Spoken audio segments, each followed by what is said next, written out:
Hello everyone. I hope you all are safe and healthy.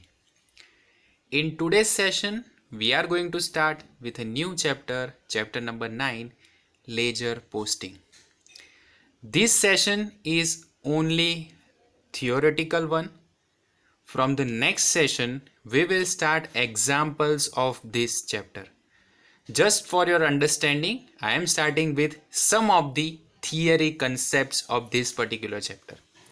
So what do you mean by ledger. अब ledger का मतलब क्या है ये यहाँ पे सबसे अच्छे से समझ लो, ठीक है। तो ledger means separate accounts are prepared for the specific information from the accounting entries.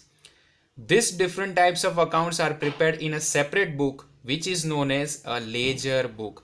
मतलब यहाँ पे हम क्या करेंगे, जो separate books related to their types of account हम प्रिपेयर करेंगे and that will be known as your ledger book. For example, अगर कोई ऐसा ट्रांजेक्शन है कि जिसके अंदर कैश रिलेटेड ट्रांजेक्शन्स आ रहे हैं और कैश के रिलेटेड सभी ट्रांजेक्शन अगर कोई अकाउंट में आएंगे तो वो कौन सा अकाउंट होगा, कैश अकाउंट। तो हम क्या करेंगे, जो भी कैश के related, that means specific information and a specific types of account, उसके हिसाब से ही वही अकाउंट प्रिपेयर करेंगे। फॉर एग्जाम्पल, जो बैंक की एंट्री आई तो बैंक के रिलेटेड अगर कोई ट्रांजेक्शन्स है, बैंक में से पैसे ले रहे हैं, दे रहे हैं, चेक्स किसी को दिए, चेक किसी के आए, वो सारी एंट्री हम सिर्फ और सिर्फ कहाँ पे डालेंगे, बैंक अकाउंट में। क्लियर। तो ये जब हम सेपरेट बुक्स प्रिपेयर करते हैं, सेपरेट अकाउंट्स प्रिपेयर करते हैं, that will be known as your ledger book. Now the one thing which is most important, that is what is an account. Account तो हमने बात कर ली कि अकाउंट करेंगे, अकाउंट में डालेंगे, ऐसा करेंगे, वैसा करेंगे, पर अकाउंट का एक्चुअल मीनिंग क्या होता है वो भी तो समझने की ज़रूरत है। तो यहाँ पे मैंने अकाउंट का मीनिंग लिखा है which is the most important one for the examination perspective. Exam में पूछा जा सकता है कि अकाउंट का मीनिंग क्या है, तो थोड़ा इसे ध्यान से देखना। Now what is an account. Account means a summary showing debit and credit effects of a transaction affected during the specific period related to either individual, goods, assets, income or expenses prepared in a specific format according to the rules of accounting। यहाँ पे क्या होगा, accounting का मतलब ये क्या बता रहे हैं कि जो समरी होगी, what we are doing, we are summarizing everything and showing the debit and credit effect। आपने चैप्टर नंबर 1 से लेके चैप्टर नंबर 8 तक यही चीज़ सीखी है कि डेबिट में कितने आएंगे और क्रेडिट में कितने आएंगे। तो जो भी डेबिट इफेक्ट है, जो भी क्रेडिट इफेक्ट है, उनकी समरी जहाँ पे रखी जाएगी एंड किस टाइम के लिए, फॉर द स्पेसिफिक टाइम। जैसे कि अगर आपका फाइनेंशियल ईयर स्टार्ट हुआ तो 1 अप्रैल से स्टार्ट होके 31 मार्च को ये ख़त्म होता है, तो वो जो फाइनेंशियल ईयर का ड्यूरेशन है, साथ ही साथ या तो ये इंडिविजुअल के रिलेटेड एंट्रीज हैं, या तो ये गुड्स के रिलेटेड है, असेट्स के रिलेटेड है, इनकम के रिलेटेड है, एक्सपेंसेस के रिलेटेड है।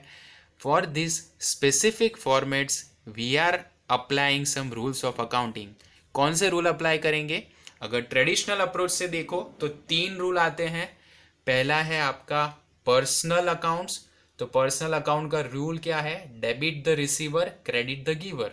सो that is the rule for personal account. वैसे ही दूसरा आता है आपका रियल अकाउंट। तो रियल अकाउंट में कौन सा रूल लगेगा, debit what comes in, credit what goes out. और थर्ड आपका आता है nominal account which is related to incomes and expenditure. तो उसमें रूल क्या आएगा, debit all incomes and losses, credit all gains and incomes. Clear. तो ये चीज़ें हमें ध्यान में रखनी है और इसके हिसाब से हमें अकाउंटिंग इफेक्ट्स देनी है। तो सबसे पहले आपको टू फोल्ड इफेक्ट याद करनी होगी, जो हमने चैप्टर नंबर 5 में पढ़ा था कि एक अकाउंट और दूसरे अकाउंट में कितनी इफेक्ट्स आती है। साथ ही साथ ये चैप्टर में सबसे ज़्यादा अगर किसी चीज़ की ज़रूरत है तो आपकी जनरल एंट्री के जितने अच्छे कंसेप्ट्स होंगे उतना ये चैप्टर में आप स्कोर कर सकते हो, क्योंकि लेजर पोस्टिंग का काम बहुत ईजी है। पर अगर जनरल एंट्री मतलब उसमें कोई गलती कर दी तो फिर आप ये प्रॉपरली इसका आंसर नहीं दे पाओगे। तो जितना ही आपका जनरल एंट्री का बेस, चैप्टर नंबर 4 का बेस जितना अच्छा, उतना आपके लिए ये चैप्टर बहुत फायदे में रहेगा। चलो, तो अकाउंट्स का मीनिंग तो हमने यहाँ पे समझ लिया। अब इसके साथ आपको ये भी तो पता होना चाहिए कि अकाउंट दिखता कैसा है। So here I have drawn one specimen for accounting. Accounts कैसे होते हैं वो एक स्पेसिमेन मैंने यहाँ पे बना है। चैप्टर नंबर 7 जब आपने कैश बुक और इट्स टाइप्स देखा था तो आपने बुक्स बनाई थी, कैश बुक बनाई थी, फिर आपने cash and bank book 2 column 3 column सब कुछ किया था। वैसा ही फॉर्मेट है, पर इसको थोड़ा ध्यान से देख लो क्योंकि अकाउंट्स में आप ऐसा फॉर्मेट एक फॉलो करोगे। जैसे कि सबसे पहले क्या लिखा है यहाँ पे देखो, तो एक मिडल लाइन है, ये वो रही आपकी वो मिडल लाइन। उसकी लेफ्ट हैंड साइड, मतलब यहाँ से लेफ्ट हैंड साइड पे जो भी चीज़ें आएगी वो हो जाएगी आपकी डेबिट साइड। कौन सी साइड हो जाएगी? Debit side. वैसे ही जो भी चीज़ें इस मिडल पॉइंट की राइट हैंड साइड पे है वो सब चीज़ें हो जाएगी आपकी क्रेडिट साइड। Clear students? यहाँ से लेफ्ट हैंड साइड, यहाँ से राइट हैंड साइड। जो लेफ्ट हैंड साइड पे है that will be known as your debit side, जो राइट हैंड साइड पे है that will be known as your credit side. अब जैसे हमने जनरल एंट्री में बनाया था वैसा ही फॉर्मेट है, पर एक बार ध्यान से देख लो। सबसे पहले क्या आता है? डेट। अब डेट कैसे लिखेंगे? For example if the year is 2016 तो फर्स्ट लिखेंगे 2016, May 1, May 3, May 11, May 14, जो भी आएगा वो नंबर लिखते जाएंगे। देन द पर्टिकुलर्स, पर्टिकुलर्स में क्या आएगा? डिटेल्स आएगी कि इसमें कौन सी चीज़ें आती है, वो डिटेल्स यहाँ पे आएगी। Then next is not LF, यहाँ पे LF नहीं है, क्या है? JF है। अब JF का मतलब क्या हुआ? Journal folio number. ना what is general folio number? जैसे हम लेजर फोलियो करते थे, जब हमने जनरल एंट्रीज की थी तो लेजर फोलियो बनाते थे। अब जब लेजर पोस्टिंग करोगे तो आपको कहाँ से अकाउंट्स लेने हैं? जनरल फोलियो में से। तो यहाँ पे कौन सा नंबर नेम आएगा? JF। यूटिलाइजेशन इसका नॉर्मल बुक्स ऑफ अकाउंट में कुछ भी नहीं है। यहाँ पे भी कहीं भी कोई भी एंट्री में आपको ये चीज़ काम नहीं लगने वाली, पर it is compulsory to make JF column, general folio का कॉलम आपको बनाना पड़ेगा। नेक्स्ट आता है आपका अमाउंट। अब अमाउंट में आप इन रुपीस जो भी वैल्यू आएगी वो यहाँ पे मेंशन करोगे।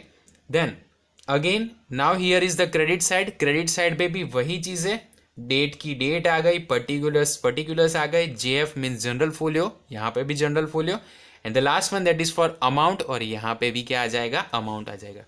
This side, the left hand side will be known as your debit side. Debit को हम दूसरा क्या लिख सकते हैं? DR। अगर आप DR लिखोगे तो किसी को भी पता चल जाएगा जो अकाउंटिंग जानता है कि इसे डेबिट साइड बोलेंगे। क्रेडिट साइड को आप CR लिख सकते हैं, कोई भी अकाउंटिंग वाला होगा उसे पता चल जाएगा, this one is known as CR। Okay, तो जब भी हम अकाउंट बनाएंगे तो क्या करेंगे? ऐसे ही फॉर्मेट एक रेडी करेंगे और रिलेटेड पोस्टिंग्स यहाँ पे करते जाएंगे। ठीक है, तो यहाँ पे मैंने ऑलरेडी ये सारी चीज़ें डिस्कस कर ली है related to date, particulars, JF, general folio number and amount.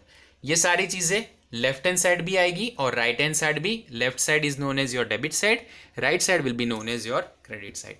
चलो, ये तो आपको पता चल गया। अब आगे क्या करना है? तो जैसे हमने लेजर का मीनिंग पढ़ा था, अब हमारा चैप्टर का नाम क्या है? Ledger posting. लेजर का मीनिंग तो पढ़ लिया, अकाउंटिंग देखा, अकाउंटिंग के साथ हमने उसका स्पेसिमेन दैट मीन्स परफॉर्मा भी देख लिया। पर अब नीचे जो है वो बहुत इंपॉर्टेंट है, what that is called as posting. Posting का मतलब क्या हुआ? फ्रॉम द जर्नल और subsidiary books. General books means कौन सी?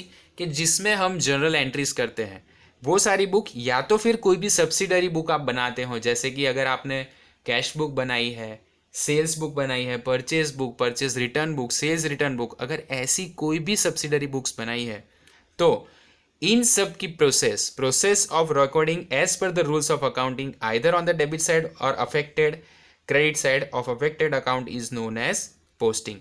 ये सारी चीजें एज पर द रूल्स आपको डेबिट साइड पे रखनी है ऑन दिस साइड और द क्रेडिट साइड। यहाँ पे कौन सी साइड पे आप रखनी है वो अगर आप रूल फॉलो करके रखोगे so that will be known as your posting. इसे क्या कहा जाएगा? इसे पोस्टिंग कहा जाएगा। Okay, so this is the basic meaning of ledger posting. Clear? तो ये हमारा सेशन था जिसमें मैंने सिर्फ थियरी डिस्कस की है। तो ये थियरी को ध्यान से एक बार देख लेना। अगर आपको कोई भी डाउट है please mention that in comment section. From tomorrow I will upload the related video of this chapters, जिसमें हम, अगर फिर भी किसी को जनरल एंट्री नहीं आती तो एक और मौका है आपके पास कि जनरल एंट्री आप सीख जाओ, क्योंकि जब लेजर पोस्टिंग करोगे उससे पहले आपको जनरल एंट्री तो करनी ही पड़ेगी। तो अगर आपको चैप्टर 4 में अभी भी जनरल एंट्री नहीं आई तो ये एक और चांस है आपके लिए कि जहाँ पे आप जनरल एंट्री को कवर कर सकते हो। इसके बाद कोई ऐसा चैप्टर नहीं है जिसमें जनरल एंट्री का यूज़ नहीं होगा, पर इसका रिवीजन नहीं होने वाला, because we have already uploaded more than 36 और 37 video for this particular chapters. यहाँ तक 8 जो चैप्टर किए हमने, उसमें हमने ऑलरेडी सब कुछ डिस्कस किया है। तो मुझे नहीं लगता कि इससे ज़्यादा आपको इस चैप्टर में ज़रूरत पड़ेगी। ये चैप्टर बहुत ही ईजी है, पर टफ उसके लिए होगा जिसको जनरल एंट्री नहीं आती। प्लस दूसरी सारी चीज़ें और दूसरी बुक्स, या तो फिर आप नवनीत फॉलो करो, योगी फॉलो करो, कोई भी एनसीईआरटी फॉलो करो, या तो फिर आप अच्छी अच्छी बुक्स ले आओ जो आपकी रिफर्ड सीबीएसई बुक्स होगी। सब में क्या करते हैं वो लोग, स्पेसिफिक टू द इंफॉर्मेशन अगर दिया है कि सिर्फ आपको अकाउंट्स प्रिपेयर करना है, बैलेंस कैरी फॉरवर्ड नहीं करना, तो वो नहीं करेंगे। पर मैं जो पहला एग्जाम्पल करवाऊंगा वहां से लेके मैं जितने भी 2, 3, 5 जितने भी एग्जाम्पल करवाऊंगा सब में मैं बैलेंस कैरी फॉरवर्ड करवाने वाला हूं। ओके, तो पहले से ही हमारी हैबिट बैलेंस कैरी फॉरवर्ड करने की हो जाएगी, जो आपको चैप्टर नंबर 10 ट्रायल बैलेंस में भी हेल्प करेगी। So I request everyone to please be on the channel पे रहो। चैनल पे जब भी नई अपडेट आए उसको देखते रहो, क्योंकि ये आपके लिए ही फ़ायदे की बात है। That's all for today, thank you so much. ये सारी चीज़ें आपको अपनी नोटबुक में लिखनी है और उसके बाद ही अपना ये चैप्टर स्टार्ट करना। और सबसे इम्पॉर्टेंट, ये फॉर्मेट को याद कर लो, debit side, credit side, date, particulars, JF, general folio number, amount, और यहाँ पे date, particulars, JF and amount. यहाँ पे लिखेंगे डेबिट डीआर, यहाँ पे लिखेंगे credit CR. Left hand side will be known as your debit side, right hand side will be known as your credit side. This is the middle point, और यहाँ पे ऊपर जो भी अकाउंट्स होगा उसका नाम आ जाएगा। Remember this particular format. This will help you to get succeed in this particular chapter. That's all for today. Thank you so much and Jai Hind.